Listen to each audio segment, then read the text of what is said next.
the score of the year.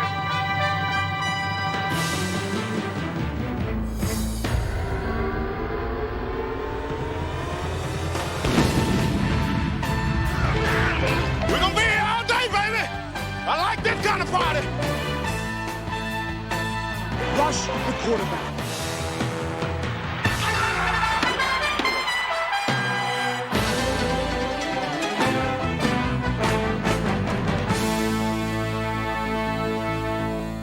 Hi, I'm Steve Sable of NFL Films, and welcome to the NFL's Greatest Ever series, celebrating the 75-year history of the National Football League. Now, this is Volume 2 of a three-part series, and we're going to profile football's greatest players, past and present, from slinging Sammy Baugh to Jerry Rice. But we're going to begin our show with a guy who threw a lot of touchdown passes to Rice. Our choice as the greatest quarterback in NFL history, Joe Montana.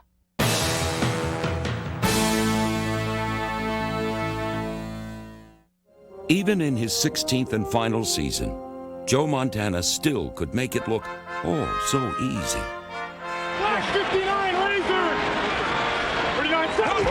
First and goal to go at the 6. 13 seconds left in the game. Montana takes the snap. Back to throw. Looking right. Firing a pass set. A leaping grab. Willie Davis. Touchdown, Kansas City.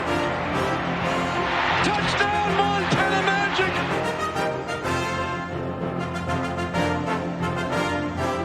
Montana Magic. With it, the Kansas City Chiefs sparkled, winning their first division title in 22 years. Get in the end zone. Go, Joe. 4th and goal to go. Not a more important play has been performed by the Chiefs than what is coming up right now. Back to pass, Montana. Cocks his arm. Looks right, no one there. Looks left. Throws in the end zone. Touchdown! He's done it! Joe Montana has done it again!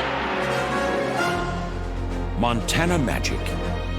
With it, the San Francisco 49ers tapped a rich vein of pure football gold. With Montana at quarterback, they earned the title Team of the Decade with 4 championships in the 1980s.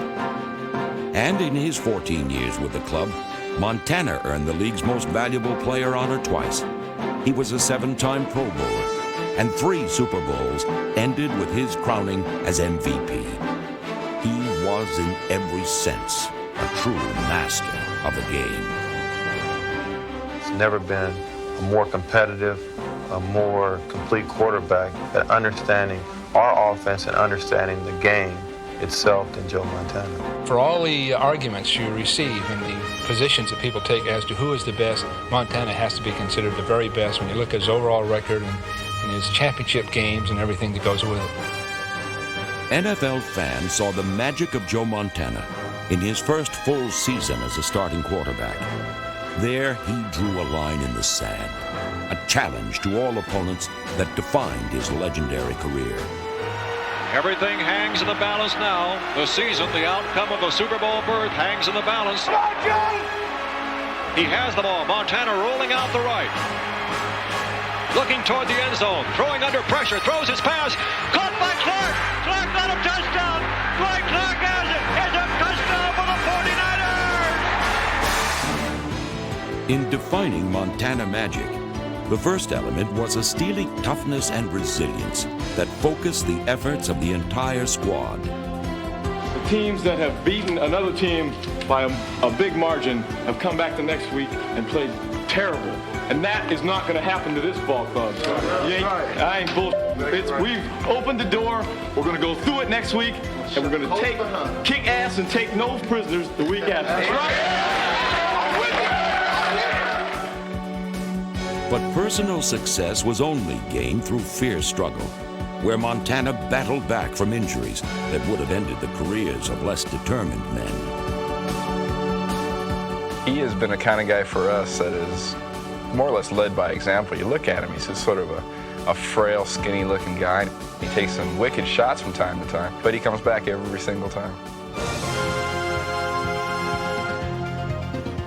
Montana Magic was also about football smarts and athletic skills. Joe had an instinctual grasp of the game. There he read the field with the sweeping command of a chess grandmaster. He's got great accuracy and great touch. And his experience and his knowledge of our offense and where people are on defense, you just couple all that together. And then that little extra special something that no one seems to be able to define. And you got perhaps the greatest quarterback that's ever played. Montana just knows where everybody's going to be before they get there. And he's like about 4 or 5 frames ahead of what you're seeing. Oh my, what a pass completion! 18-yard touchdown pass! He hasn't thrown a ball harder than that all year. He has not thrown a better pass than that. But for all his success and superstar status, much of Joe Montana's magic came from the heart. With a natural modesty, he championed the accomplishments of everyone else on the team. And through that, they all shared the victories together. I think the closeness of our teams really showed up in the way that we played. Being able to want to play not just for yourself, but not to let the guy standing next to you down. That closeness really was a good part of the success. Also from the heart came a wide-eyed wonder, a love of the game that never left him. The one thing that stands out is he's, and I've said this number, he's a little boy. I mean, there's a certain youthfulness about him. I mean, it's like he's playing in the playground when you see him on the field. He's having fun playing.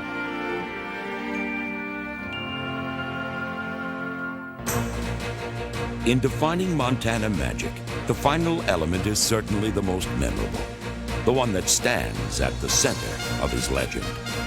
It was his undying belief that no game was ever beyond his grasp. So there's 2 seconds left. The 49ers will have a chance to throw one. Here's Montana throwing for the end zone. Right place. He's got it. Touchdown 49ers.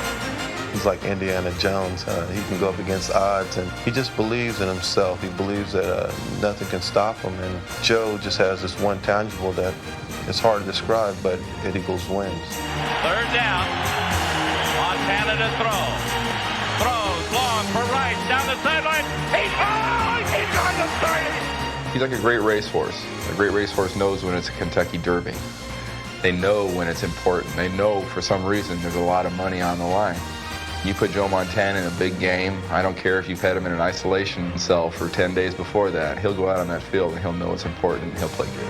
With 3:10 remaining, the 49ers will have to go from their 8-yard line. Montana back to throw on 1st down. Throws over the middle, completes it to Craig. Craig is to the 16. Montana trying to drive him the length of the field here with the game in the balance. 16-13, the Bengals lead.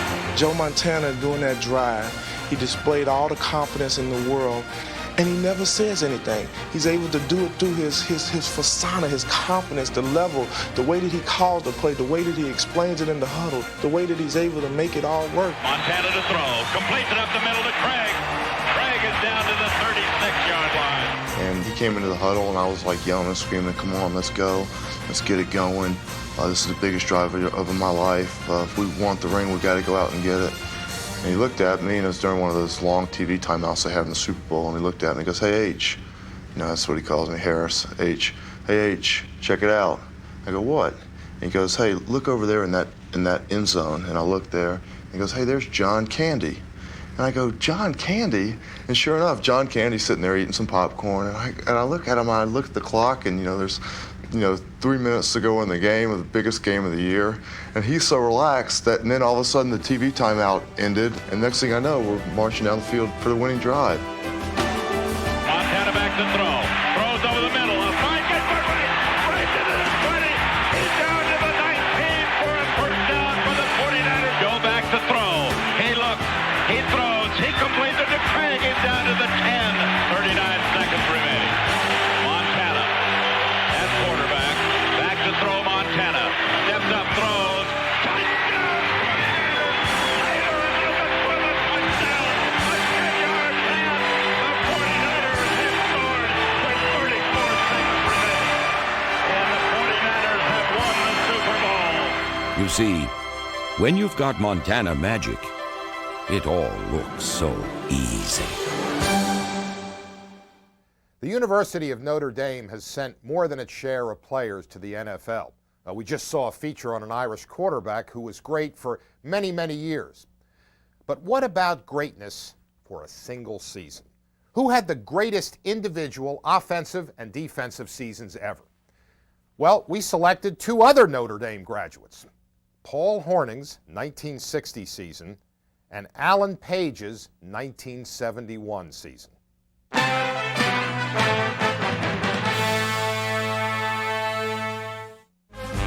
He was football's golden boy, a Heisman Trophy-winning quarterback from Notre Dame.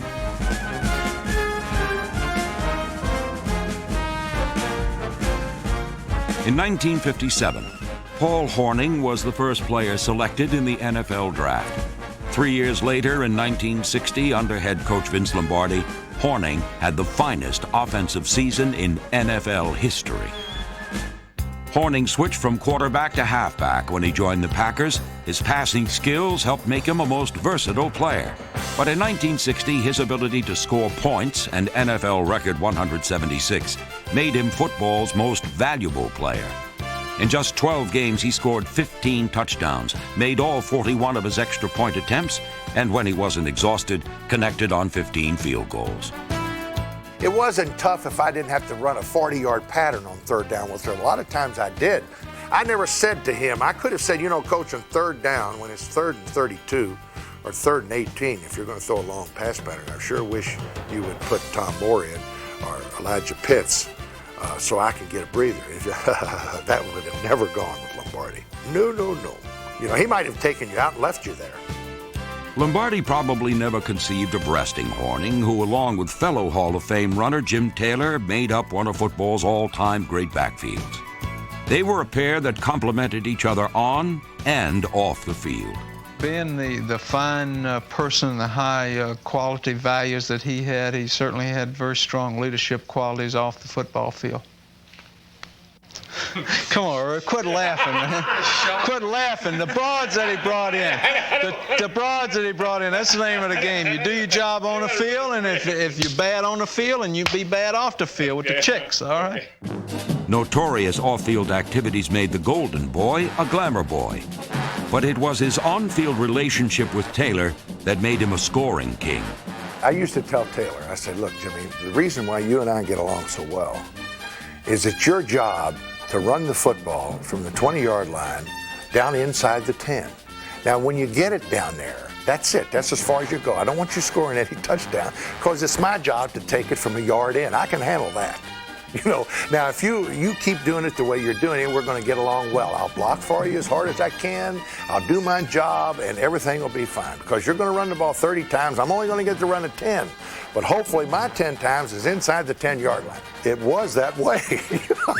You know, but I tell you, Lombardi had a lot of faith in me inside the 10-yard line. And when I understood that, that put pressure on me. It just so happened in the Lombardi system, the very best play on short yardage is the quick trap up the middle. And I could always hit it at a better angle than a fullback. It's understandable why his coach had faith in him near the goal line, because Vince Lombardi probably saw a lot of himself in Paul Hornung. He's got to be, I would say, the greatest competitor that I've ever coached. The tougher the game, the tougher he played. Like Paul Hornung, Alan Page was a Notre Dame graduate, but alma maters are where the comparisons end for these two. Page was a defensive tackle for Minnesota's famed Purple People Eaters. He came into the league more brain than brute, but by the end of his 5th season, he and his teammates finally began to understand each other. And in 1971, he enjoyed the finest defensive season in NFL history. When he first came to the Minnesota Viking football team, we thought he was a little different, a little strange. You know, he had his own ways, and he seemed stubborn. We all had to try very, very hard to find a way of putting him in the mix. All the defensive linemen literally taught him everything that we knew, and combined with everything that he knew and his great strength and agility and quickness, you saw him just bloom and burst. I mean, he was just unbelievable. Truly, I can say that Alan Page, his greatness literally changed football, changed the game. Allen was so disruptive in his 71 season that they stopped calling holding because he was disrupting the game. I mean, he literally would not let them get a playoff. He'd just mess up everything. Kind of revolutionized the position. When you're an defensive end, you know, you protect the backside, you rush the passer, you take care of this and that, but you're not in pursuit. Well, Allen's one of his finest attributes, his quickness, his pursuit, his instincts. So by moving him in on the what you call the off tackle many times, being the weak side or the right tackle, he was in on every play. My view of the world was that from the snap of the ball, the goal was to shut the play off as quickly and as simply as possible. And it didn't have to be particularly spectacular. It was a safe bet that wherever the ball carrier was tackled, Page would be found. But finding him at the start of the play, now, that was a little trickier. Allen had the freedom to line up any place he wanted to and to do anything he wanted to do. You know, if Allen saw something, he was allowed to go exploit that. And he was hardly ever wrong. There were times when he would see things that no one else, you know, saw, and they'd say, "What the hell is he doing out there now? Look at him, he's moving over here." And all of a sudden, boom, he's in there, and he's got a sack, or he's got the tackle, or he's got him for a loss. In 1971, Minnesota's defense yielded under 10 points per game and led the Vikings to the NFC Central title. And at the end of that season, Alan Page opened his own page in the NFL history book by becoming the league's first ever defensive MVP. A defensive lineman, most valuable player in the National Football League, hey, that is beyond my fondest dreams. So deserving, so deserving. At the time, it was a little confusing, if you will. Confusing in the sense that it was early in my career, and having been recognized as most valuable player, that's about as high as you can get. And the question which came to my mind was, well, where do you go from here? Following a 15-year career, Page went home. You see, he's from Canton, Ohio, the home of Pro Football's Hall of Fame. Deion Sanders may be the closest thing the NFL has now to a two-way player. But even primetime can't compare to the versatile slinging Sammy Baugh, who in 1943 had the greatest season ever by a two-way player.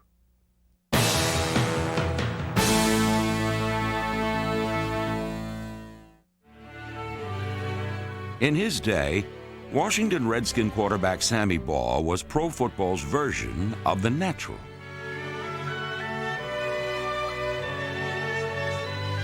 Baugh was a supremely gifted, charismatic performer whose popularity and winning ways stemmed from a clear set of priorities that were as sharply defined as his passes. When you're on the field, you've got to feel like you're the best son of a is out there. That's what you're thinking. That nobody is damn better than I am. Now, when you get off the field, you don't think that way. You're just a football player, and you did your job, and that's about what it amounted to. The man who was just a football player was, in fact, a superstar with many skills. He was an outstanding quarterback, the greatest punter in NFL history, and a solid starter in the secondary. Everybody had to be a defensive player back when I started. If you couldn't play defense, they didn't have any place for you. You had to play defense. That's all there was to it.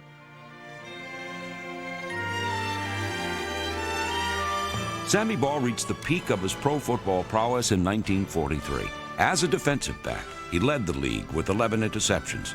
He also averaged an NFL best 46 yards per punt and was the #1 ranked passer. It was a triple crown that had never before and has never since been accomplished. He was a lock to win the NFL's Most Valuable Player award until he met the Chicago Bears and fellow future Hall of Fame quarterback Sid Luckman in the 1943 championship. before the game, the coaches put their arms around me and said, "Sid, this is the championship. Everything goes today." So they had me catching punts. And Sammy kicked this punt. It was about a 40, 45-yard punt. I caught the punt. I took 4 steps. I broke to the right. I came down the sideline. And who was there? Sammy Baugh, the kicker and punter. I said, do I try to elude him or do I try to run over him? It was a decision. There had to be a split decision. I said, no, I'm going to run over him. And with that, I just pumped as hard as I could, ran as hard as I could, raised my knees as hard as I could, and I hit him as he went to tackle. I hit him in the head. And he was unconscious. And he didn't get back in the game till the middle of the 3rd period when he did go through touchdown passes, 2 of them before the game was over. But by that time, we were ahead by, like 41-14. That day, Sid Luckman threw 5 touchdown passes, winning the championship for the Bears and overtaking Sammy Baugh in the league MVP voting. Not so long ago, we talked about that and joked about it on the telephone. And it was just that the way he tackled me was a hard luck tackle. We do the best we can on the field. We try to beat their butt, but after it's over, you don't have any animosity towards anyone. I never did. Sid and I became real good friends.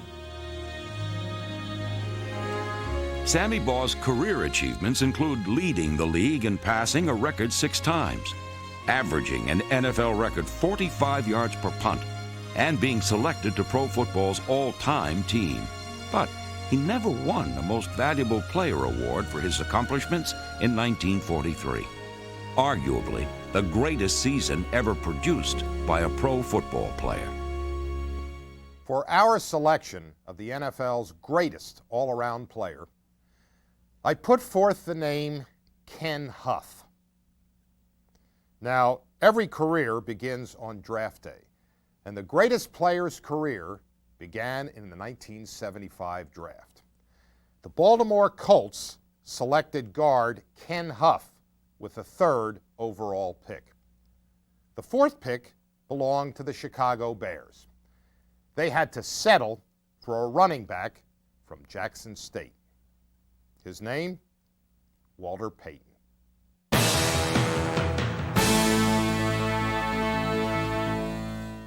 I have often said that probably the best running back combination ever in the league would be Walter Payton and any other back. Keep going, fighting for more yards. I identify myself as I've played with Walter Payton. Keep going, fighting for more yards. He was the best overall football player I've ever seen. Keep going, fighting for more yards. What makes a great player? The ability to endure. To be there when you feel like being there and to be there when you don't feel like it. And Walter endured. He was there for 13 years. High formation, quick pitch to Walter, looking for the record, cuts back, he's got it, he's out over the 25 to the 26-yard line. Walter Payton becomes the National Football League all-time leading rusher, surpassing Jim Brown. Keep going, fighting for more yards. Such a simple philosophy for a most complex player. Who is Walter Payton, the man they call Sweetness? He is really the joker. He came in on a terrible cold day from practice. Somehow he was able to get in early. And he locked the locker room and went in the shower, and the coaches and the players were all outside freezing until the janitor finally let them in. He'd call my wife at 3 o'clock in the morning or 12 at night and pretend that he was a girl, and he had a very high voice to begin with. Yeah, I did a lot of stuff. It was fun too. He was famous for leaping over the pile and infamous for untying shoestrings while at the bottom of it. This mischievous, fun-loving side of Payton's personality was revealed on the field by a quirky little move called the show pony kick.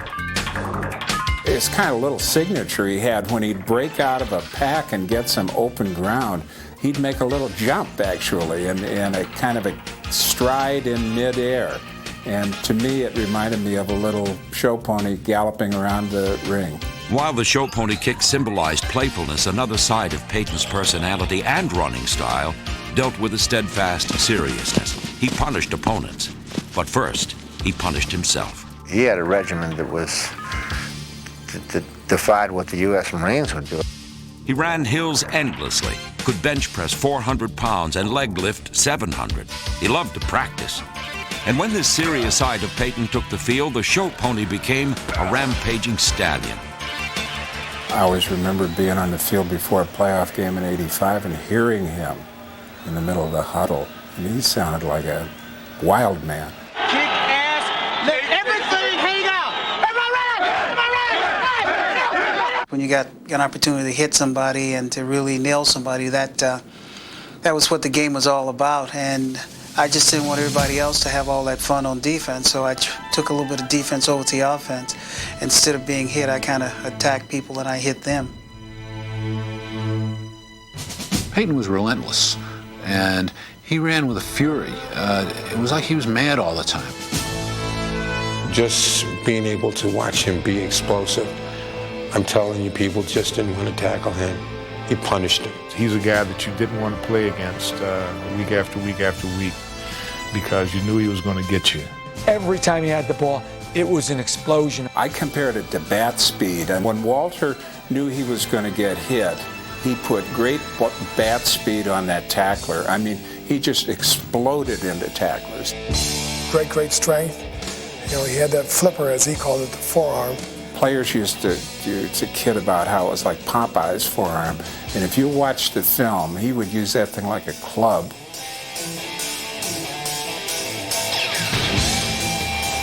He ran so hard and so violently, it just didn't seem fair for defenders. Sometimes Sweetness even handicapped himself just to level the playing field. One time I pulled around the corner and Walter was behind me, and he said, "Don't hit the first guy, hit the second guy." I hit the second guy and sprung him for a long run. So back in the film session, we got a chance to take a look at it. And so my coach said, my offensive line coach said, "How come you didn't hit the first guy?" Walter whispered to me, "Don't hit him. I got him." Every time I touched the ball, I was hit, or I was being hit, or I was close to being hit. Whenever I had breakaways, I'd probably have to hit about 4 or 5 people and drag 2 more until they fell off before I had a 40-yard run. Over his career, he played in 190 out of a possible 191 games. In a battle of survival, he was the fittest. I had to learn how to survive, otherwise I would have been a statistic. 16,726 yards. If Emmitt Smith were to have 9 more 1,000-yard seasons, he'd still fall short. But Sweetness was much more than just a runner. He played 1 game at quarterback. He threw 9 career touchdown passes, and he threw thousands of devastating blocks. But both his statistics and his versatility will always be overshadowed by his desire.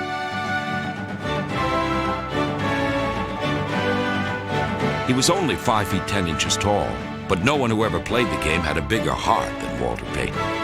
Everybody looks at this physical quality or that physical quality and forget about the heart. And the heart's what makes the great ones. Walter Payton, he's too short my butt. I mean, he got the heart. I can remember a time he had a terrible knee up in Minnesota, and Fred Cato, who was our trainer, said there's no way he can play.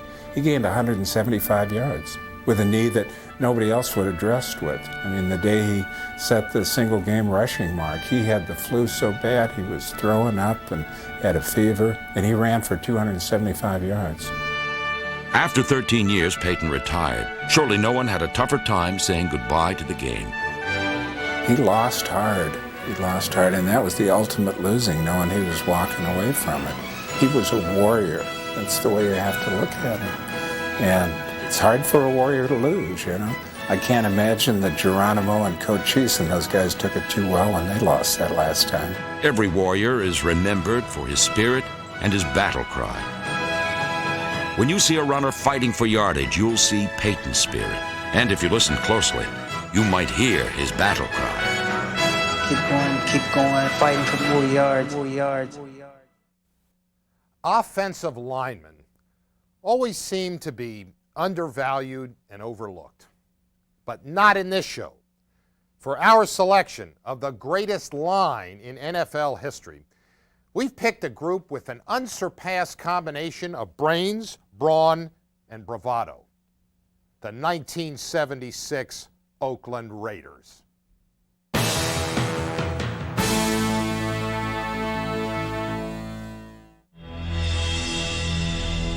If you don't win the game in the trenches, you're not going to win it. The offensive line is the basic heartbeat of the whole football team, and it has to function. If that heart is not beating properly, if it's not running in sync, you're not going to win football games.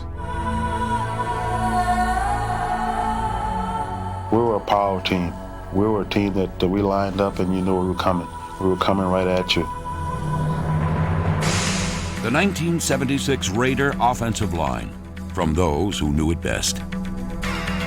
John Vella, one of the best pass protectors that we had. Very tough mentally and very tough physically. He would just jump into a guy's throat. George Beeler was the right guard. George went to Stanford, but he had a different way of doing things. You had to draw it exactly the way that it had to be, or George Beeler just wouldn't block it. Joe Green gave him an ultimate compliment. Joe said, you know what, he is one of the toughest guys I've ever played against, and he's one of the cleanest guys I've ever played against. The guy don't know what holding is. Dave Darby was our center on that football team, and we used to call Dave the Pig. Tough guy, wasn't a big guy, but he built himself up to about 265 pounds. Guy played injured, and he just didn't want to leave the field. The two Hall of Famers who lined up side by side on the left admired each other's talents. Prototype guard. Could run, big, fast, tall, could drive block, pass protect, could do it all. He used to always tell the backs, I'm going to the flag. If you want to score, you get on my butt. And he would head for that flag, and he would score.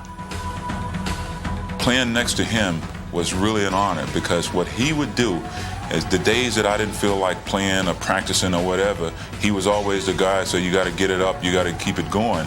And we played together 15 years.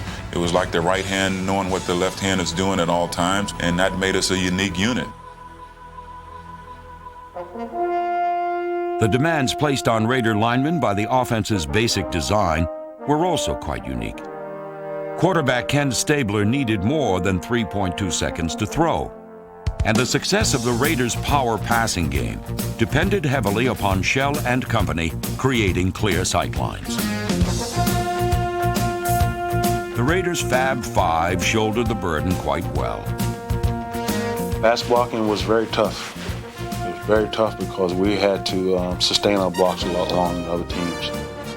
We were always a seven-step team, seven-step drop, which means we were holding the ball longer, which put a lot more pressure on us. And we blocked until the doggone ball was going and the whistle blew. That's how long we blocked. And there were times I know we sit up in meetings and watch the film. And Stabler, you know, he had this habit of dropping in the pocket and standing like a statue surveying the field. And there's nobody near him.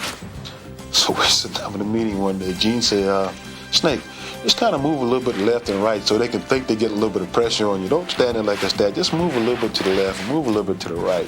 Because what happens, all the other teams start screaming, they're holding. But we weren't holding. We were just doing a pretty good job of pass protecting. And it was something that we took a lot of pride in. Another source of Raider pride was the brutal simplicity of their ground game. Whatever the defensive player did, it was going to be wrong. If he took an inside move, we'd take him to the inside. If he took an outside move, we'd knock him to the outside. If he stood there, we'd run right over. So he couldn't win. You okay, Pitts? Man down. Huh? You get out there on that little sucker, he don't know what to do. Pitts, I hit him with a forearm a while ago, so he's out. He's not on his feet. Oh, yeah. We believe that you can't stop us. If we're coming off the ball and we're getting after you, you can't stop us. I don't care what you do. On the final day of the 1976 season, the Raiders played in the big one. We knew going into that game that we could beat the Minnesota Vikings. We knew if we got past their front four, the rest of the guys were not in a big hurry to make a tackle. We got backed up near the goal line, and we needed to get out of there because they were in good position.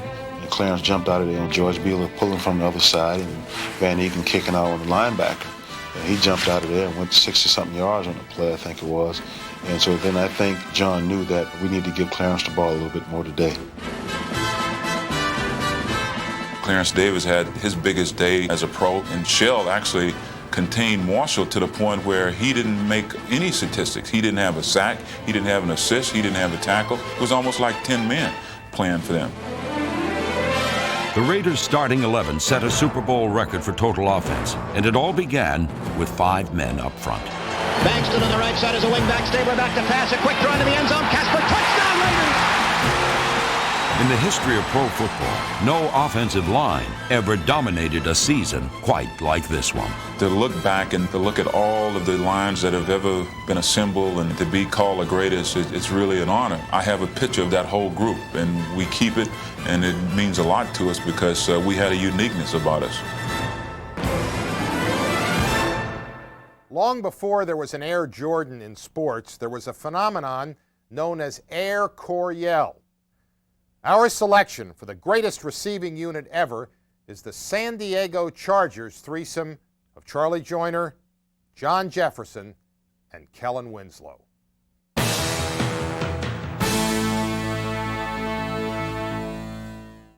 So, Kellen, a friend of mine told me that you felt like you were the best receiver the Chargers ever had, even when I was there. How can that be? What is the question? I mean, I was the best receiver while we was there. Okay, so I left early, but while we was there, I had to be the best. Without me, John, down the middle, you never would have got the ball. You never would have seen that deep 8 route. That slant route would have been eaten up because those linebackers would have jumped all over you. Without me in the middle, you were nothing. People never got the opportunity to really see the real John Jefferson because you never stayed in the block. You always wanted to go out for the pass. Blocking was not in my contract, okay? If they wanted me to block, they would have paid me twice as much as they did. Wait a minute. I remember when you came out of Missouri, I was the guy who taught you how to catch with one hand.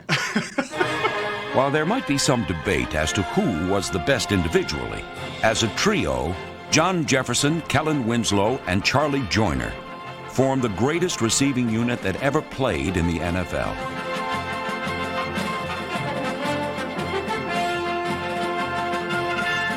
Each player lent his own special skills to one of pro football's most explosive offensive attacks.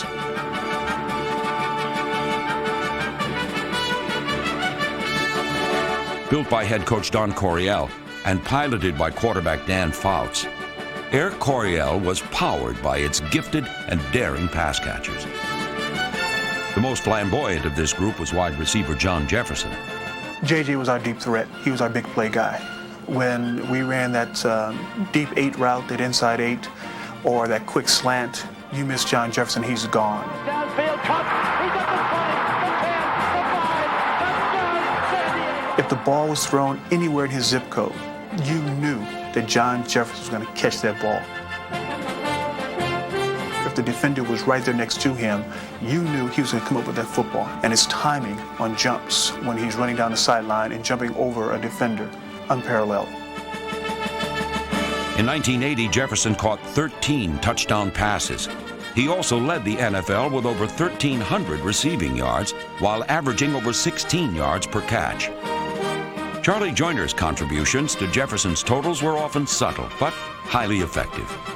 While Jefferson was the Chargers' flashy big playmaker, Joiner was San Diego's dependable, proven pro. Charlie Joiner, mid-range receiver. The wily veteran who knew what zone the defense was going to play before they played it.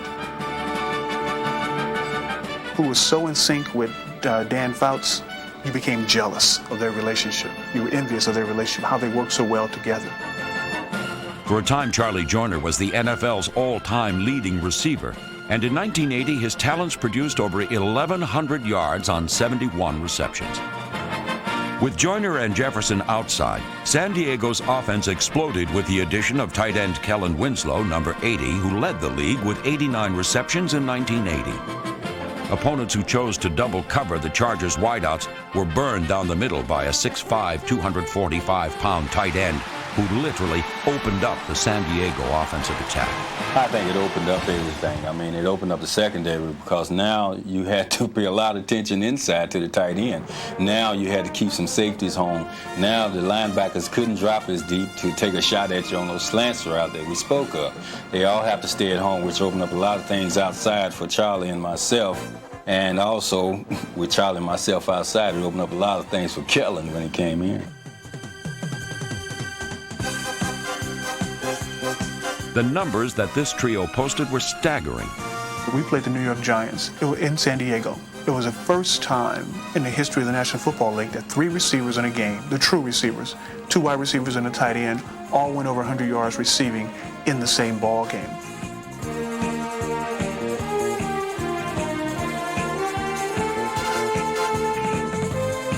I think it was the first time in NFL history that 3 receivers, again, the two receivers and the tight end, each went over 1,000 yards for the season. We were statistically listed in the top 5 in the AFC in all 3 major categories: touchdowns, receptions, and yardage. I think we all thrived on the fact that we respected each other's abilities and that there was enough balls to go around. JJ's catch was my catch. Charlie's touchdown was my touchdown. I know they were just as happy for me when I did something. It was like we all did the same thing and we all went to one pot. In just 2 shining seasons, the way these men played the game has made them unforgettable. Their physical skills and records are but a part of the true story of this unique receiving trio. For you see, their real lasting legacy is the mutual respect each earned as a member of pro football's greatest receiving unit. Okay, yeah, you did. All right, you taught me to catch with one hand, but let's admit it. The best was Charlie Joyner. Okay. Charlie, let me think about it. He was the best. Well, he was the oldest and he was the best. He was the best. He was the smartest, and That's he was true. the best. Yeah, he was. Now, Dan thought he was the best. Well, that's another subject. But he couldn't catch. He couldn't run. He was only quarterback. Well, he was overpaid. He didn't count. Don Hutson was really the first wide receiver. He played for the Packers from 1935 through 1945. He led the league in touchdowns 8 times. He had 300 more receptions than the next best receiver of his era, and his career 99 touchdowns were 3 times as many as his closest rival. Nevertheless, the greatest receiver ever is Jerry Rice.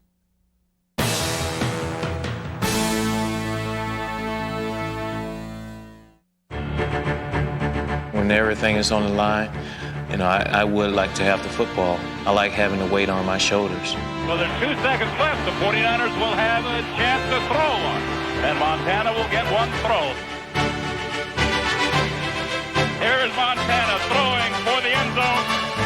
Rice late. He's got it. Touchdown, 49ers. I think if you're going to be the best receiver to ever play the game, you're going to have to be able to take on the pressure of making the big plays. You know, I like being aggressive. Whenever the ball is up in the air, I believe the ball belongs to me. And that's the attitude that you have to have. Jerry Rice has carved a storybook career by rewriting the NFL record book. But what makes him so exciting to watch is that he doesn't always catch a pass in textbook fashion. It's almost like he'll be in the middle of catching the football and he'll say to himself, I don't really feel like doing the technical right way here. I'm going to just throw my arm up and try to just see if I can do it with one finger. Back to throw. Launches it down the right side. Rice is there. Oh, my! A one-handed catch down the sidelines. One of his greatest catches. While spectacular catches are a Rice trademark, what he's capable of doing after the catch is equally spectacular. So many receivers, once they catch the football, they feel like their job is over and they just fall down. But with me, I feel once I catch the football, the excitement is just starting. So somehow I'm going to try to keep my balance and try to get into the end zone. It took Rice just 8 seasons to become the NFL's all-time leader in receiving touchdowns. Rice over the middle. He's got it. The defender falls down. Rice should be able to go into the end zone. Without a doubt, hands down, Jerry Rice is the best receiver to play in the National Football League. His mental strength is incredible, and that's the thing that allows him to catch a ball and say, look, I'm going all the way. I'm not going to beat the 9. Listen again. They're coming hard. He gets the pass away. Rice catches it. Broke a juggle, broke another. He's down the sideline. He's to the 35, to the 30, to the 20, to the 15. Cuts into the middle. Gets to the 2. Carries the defender to the end zone. Michael Stewart. Touchdown, 49ers. Jerry has the ability to turn a short pass into a long gain very easily, and his biggest asset is he has great going from 0 to full speed and great football speed, as they say, because you don't see him being caught from behind by guys who are faster than him, but yet he can get going from that catch and almost stop to full speed as quick as anyone. He has a tremendous knack of catching the ball going up the field. The thing that makes like Emmitt Smith a great runner, he runs straight ahead. Shortest distance between 2 points is straight ahead. Other guys do this and that. He goes straight. Jerry Rice, if you notice, most of the time he's catching the ball, he's going for the goal line. He's always going up the field. He's the best receiver I've ever seen. He must be the greatest receiver. He's a bad man. In 1987, Rice scored an incredible 23 times in only 12 regular season games.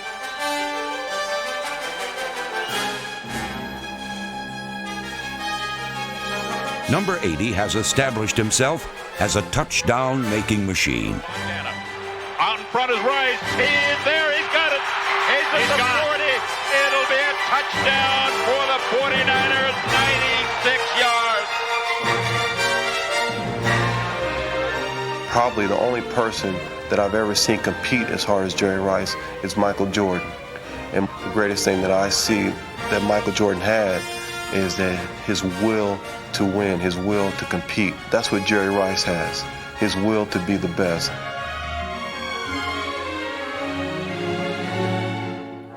Rice's will to be the best has made him particularly productive in big game situations.